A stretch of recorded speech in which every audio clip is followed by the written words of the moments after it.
بہار شریعت میں نماز والے چیپٹر میں وہ ساری حدیثیں لے کے آئے ہیں نماز کے فضائل پہ، طریقے پہ کوئی نہیں لے کے آئے بخاری مسلم سے، کوئی طریقہ ان کے خلاف تھا۔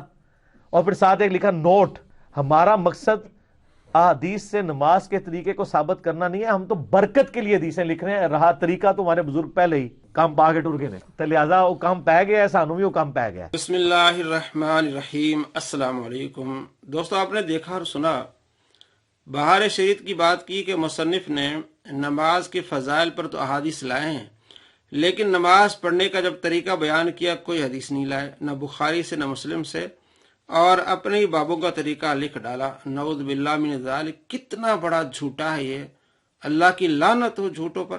یہ بہار شریعت آپ کے سامنے جلد اول المدینۃ العلمیہ سے چھپی ہے، دعوت اسلامی والوں نے چھاپی ہے۔ صدر الشریعہ مفتی محمد امجد علی اعظمی رحمۃ اللہ نے اس کو لکھا ہے، بہار شریعت جلد اول، صفحہ نمبر اس کا 501، نماز پڑھنے کا طریقہ۔ پہلی حدیث بخاری مسلم سے ہے، پہلی ہی حدیث بخاری مسلم سے ہے۔ اس نے کہا کہ بخاری مسلم سے کوئی حدیث نہ لائے۔ دوسری حدیث مسلم سے، تیسری بخاری سے، چوتھی مسند احمد سے، اس طرح 8ویں بخاری، 9ویں جو ہے مسلم، تمام کتب احادیث حدیثیں لائے، اور پہلی کیا ہے بخاری مسلم سے، یہ آپ دیکھ سکتے ہیں۔ اور اس کے بعد اگلا صفحہ بھی آپ دیکھ سکتے ہیں، احادیث لائے ہیں، یہ دیکھیں 15 احادیث لائے ہیں نماز کا طریقہ، 15 احادیث نماز پڑھنے کا طریقہ، 15 احادیث، یہ آپ کے سامنے کتاب ہے۔ پہلی حدیث بخاری مسلم سے ہے، اور 15 احادیث لکھ کے پھر عوام کے لیے ایک صفحے پر نماز کا طریقہ آسان الفاظ میں لکھا ہے کہ نماز پڑھنے کا طریقہ یہ کہ با وضو قبلہ رو دونوں پاؤں کے پنجوں میں 4 انگل کا فاصلہ کر کے کھڑا ہو۔ یعنی نماز پڑھنے کے طریقے میں سب سے پہلے احادیث لائیں، 15 احادیث لا کے پھر ان 15 احادیث کے خلاصے کو عوام کے لیے یہ سمجھایا کہ پھر آپ نے ثنا پڑھنی ہے، تعوذ، تسمیہ، سورہ فاتحہ، پھر اس طرح آپ نے جو ہے وہ پوری نماز پڑھنی ہے۔ کتنا بڑا جھوٹا مکار فراڈیا شخص ہے کہ کہا کہ بہار شریعت میں نماز پڑھنے کے طریقے پر کوئی حدیث نہیں لائے، یہ نماز پڑھنے کا طریقہ، اور کتنا جھوٹ بولا کہ بخاری مسلم سے حدیث کوئی نہیں لائے۔ یہ دیکھیں پہلی حدیث بخاری مسلم سے ہے۔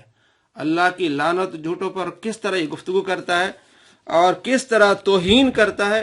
تو کیا یہ اپنے بابوں کے طریقے پر نہیں چلتا؟ یہ جو کہتا ہے کہ البانی نے اس حدیث کو صحیح کہا ہے، زبیر نے، زئی نے اس کو صحیح کہا ہے، تو نے خود تحقیق کی ہے کیا وہ صحیح کہہ رہے ہیں کہ نہیں کہہ رہے ہیں؟ تجھے معلوم ہے کہ کتنی صحیح احادیث کو وہ ضعیف کہتے ہیں، صحیح احادیث کو موضوع من گھڑت کہتے ہیں۔ مشکات المصابیح کی حدیث نمبر 255 ہے، جس کو زبیر زئی کہتا ہے موضوع ہے، من گھڑت ہے، اور اسی حدیث کو البانی کہتا ہے کہ صحیح ہے۔ زمین و آسمان کا فرق۔